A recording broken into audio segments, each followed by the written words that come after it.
Wishing well. Ang ganda talaga. Nagmukhang mga bulaklak dito sa kanilang garden. Very refreshing, malamig yung hangin at malakas yung hangin.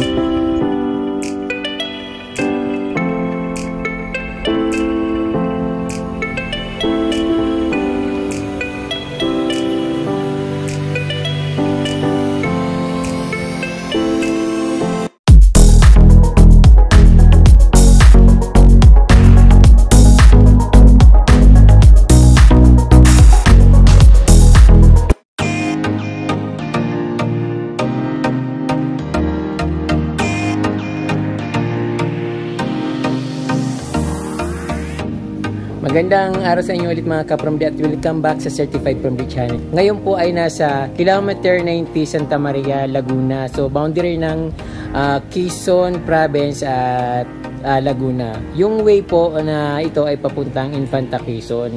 Napakaganda ng mga views dito ka-From D at siyempre very excited akong ipakita sa inyo ito. Napakaganda at iba yung dating. Ibang-iba sa mga pinapakita ko sa inyo ng mga nakaraan. Napakaganda dito ka-From D at napaka-cozy ng yung lugar kasi nasa taas kami ng bundok. So, yung hangin malamig, syempre fresh na fresh at very relaxing. Kaya yan ka-From D, sana ma-enjoy nyo at magustuhan nyo yung ipapakita ko sa inyo. Talaga naman nakaka-excite ito ka-From D at siguradong magugustuhan nyo. Tara ka-From D at mamasyal tayo. Tanghaling tapat at napakainit ng panahon, pero sobrang naamis ako, nagagandahan ako sa lugar na ito. Parang nasa ibang bansa kasi tuwing nakakita tayong magandang lugar, sinasabi natin na parang sa ibang bansa kasi yung nakikita natin sa mga ibang bansa malinis at maganda. Bibihirang-bihira lang sa atin yung ganito kasing lugar at napakagandang tingnan, lalo na nasa gilid siya ng highway. So ayan, parang parang nagbiyahe ka ng malayo tapos naparaan ka sa ganitong lugar na unfamiliar sa iyo at ganito yung makikita mo. Sa likod ka-From D yung ipapakita ko sa inyo na mga view at mga magagandang tanawin na talagang ma-amaze kayo at magugustuhan nyo.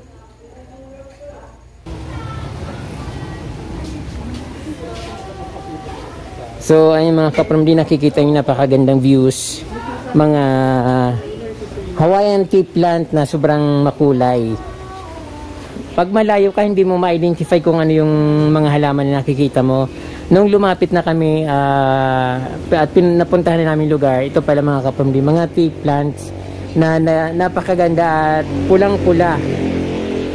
Mayroon din silang mga crotons at mayana na nakapaligid sa mga nakadesign sa mga kanilang landscape. At syempre mayroon din silang swimming pool.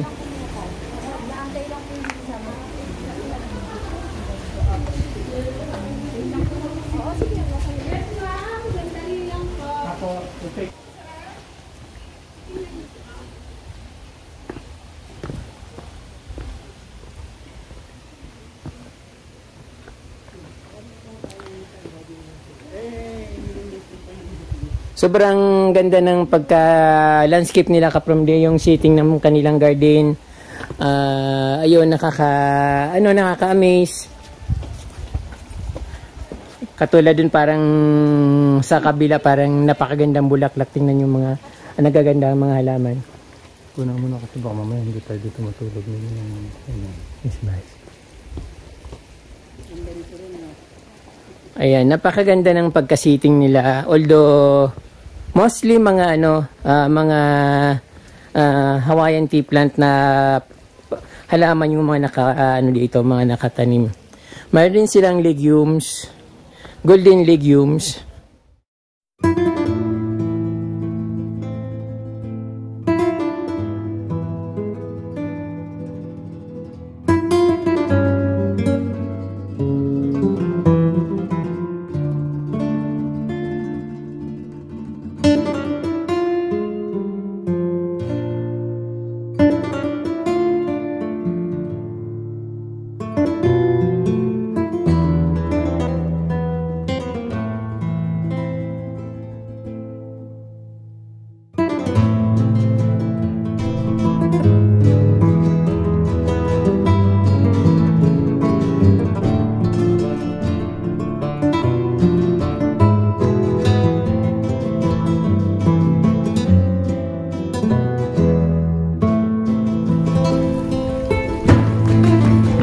white, white bamboo,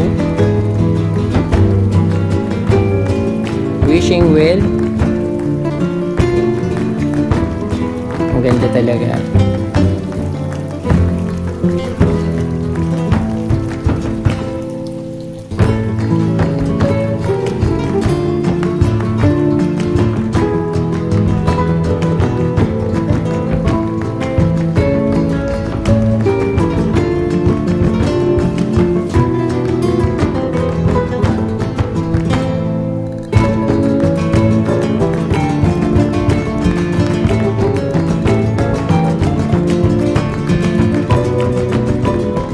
Hindi ko alam kung saan ako dadaan. Napakalawak kasi ng garden na ito, pero ang sayang tingnan, puro pula. Napakasaya.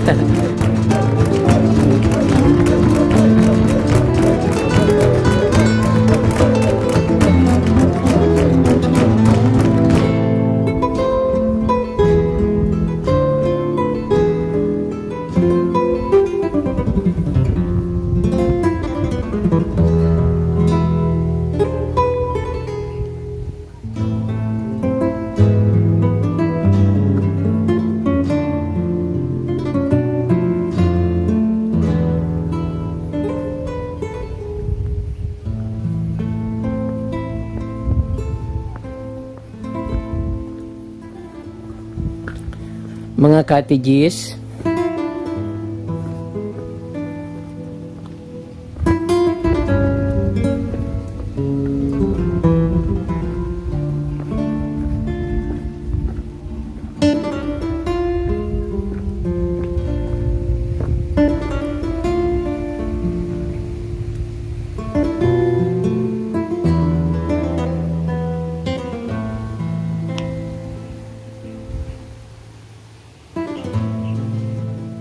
So, ayun mga kapromdi, ang nakuha kong idea dito sa garden na ito, pwede palang pagsamasamahin yung mga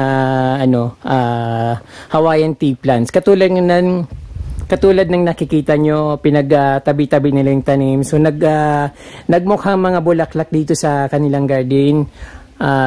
Isa pa kapromdi, hindi alagain yung mga Hawaiian tea plant. Kaya napakadaling gawin ganito. But yung Hawaiian tea plant ay gusto niya sa mga mainit na lugar, yung natatamaan siya ng araw para gumanda ng ganyang kaganda. So, napakagandang idea kapromdi yung garden na ito. Ang gaganda ng mga talbos nila, yung kulay nila, perfect na perfect dito sa kanilang lugar. Santa Maria, Laguna, kilometer 90.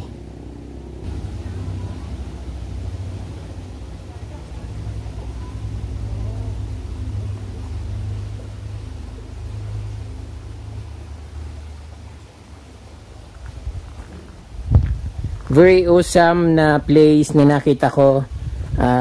Simple yung garden pero sobrang ganda. Unlike sa iba kasing garden, maganda rin mga ibang garden, pero dito kasi wala silang ibang mga tinatanim na halaman kundi yung mayana, then crouton at tea plant. So yun ang mga halaman dito. The rest, parang konti lang nakahalo.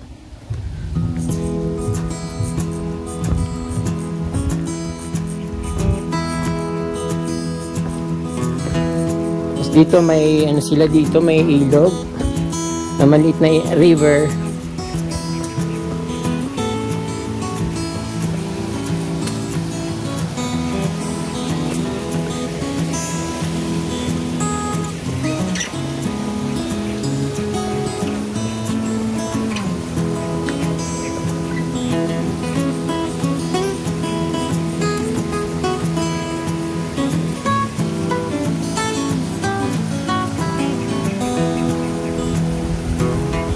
Lamig ng hangin. Bamboo. Yung elephant bamboo.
Boss, saan dan? Papunta doon? Sa kabila. Thank you. Dito sir, dyan, makit mo dito. Dito? Oo, may lusutan yung dyan. Dito na mismo sa hagdan. Sige, thank you po. Kasi ikot ka pa doon. Dito mismo po. Oo, malapit yun. Thank you. Okay.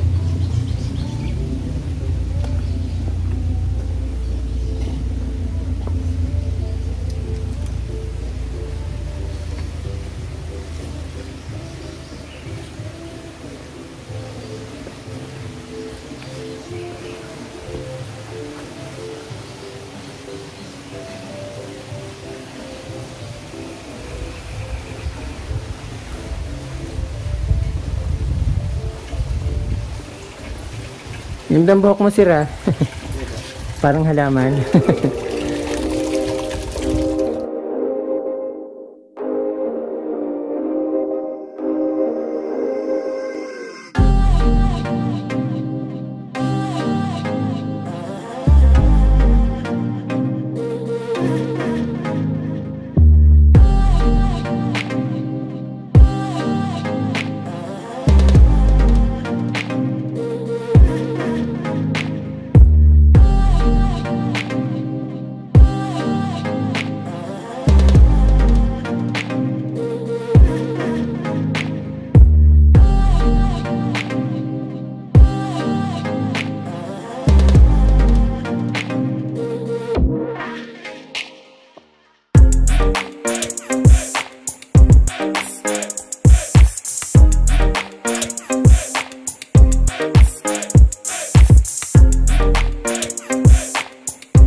Sobrang amazing yung views dito mga ka-From-D.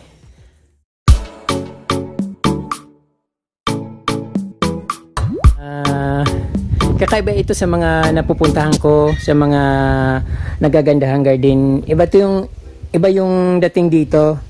Yung makikita mo na para bang hindi mo ma-appreciate na nasa Pilipinas ka. Pero nasa Pilipinas ito ka-From-D. At proud ako na may ganito kagandang lugar dito sa atin sa Pilipinas na matatagpuan sa Santa Maria, Laguna, kilometer 90. Ayan, tandaan nyo po, kilometer 90. Kung gusto nyo makita yung view na pinapakita ko sa inyo, puntahan nyo dito sa kilometer 90. Dinadaanan po ito papuntang Infanta, Quezon.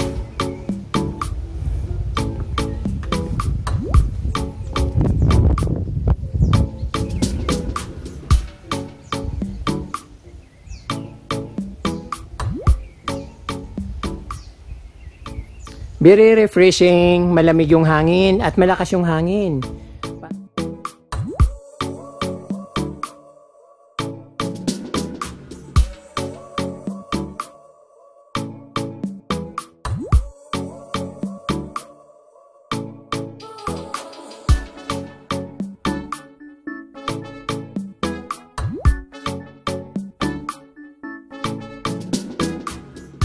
Nakakapatid hiningang kagandahan nito Kapromdi. Napakaganda, napakadaming makikita. But litaw na litaw yung tea plant na namumutik-tik sa pula. At yun ang nagpaganda sa kanilang garden. Marami pa ito Kapromdi, mayroon pa sa tuktok pero kasi mayroon akong kasama so hindi ako pwedeng tumagal dito sa garden. Although matagal na ako dito kakalibot.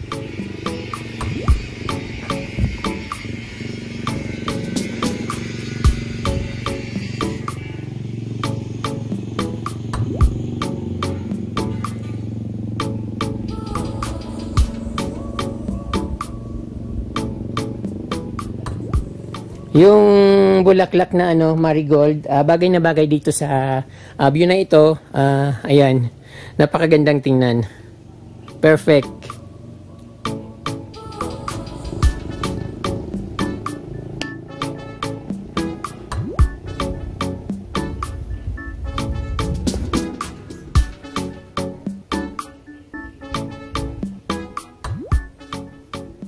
Kilometer 90 peak, 87 stairs steep. So, masyado na yata itong malayo. At hindi ako pwedeng lumayo sa dito dahil may mga kasama ako. Pero gusto kong pumunta doon. Saka na lang siguro. Pag-isipan ko.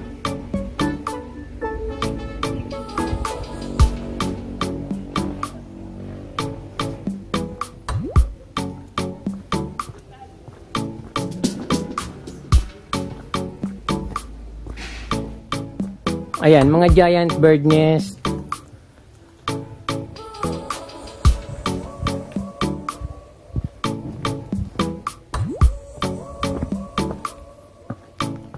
Forest campsite. Sarap ng hangin, lamig.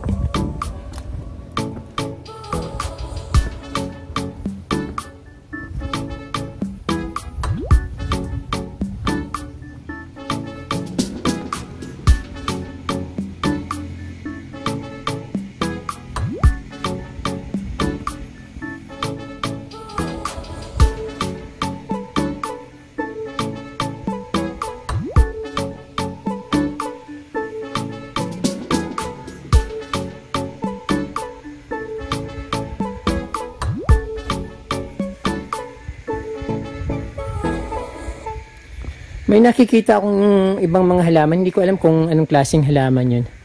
Hindi ko lang ma-identify. Hindi ko alam kung plastic lang or talagang halaman. But napakaganda ng mga dito Kapromdi. Bukod sa malamig, napakaganda pa ng mga makikita mo.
Ang lalaki ng mga peace lily.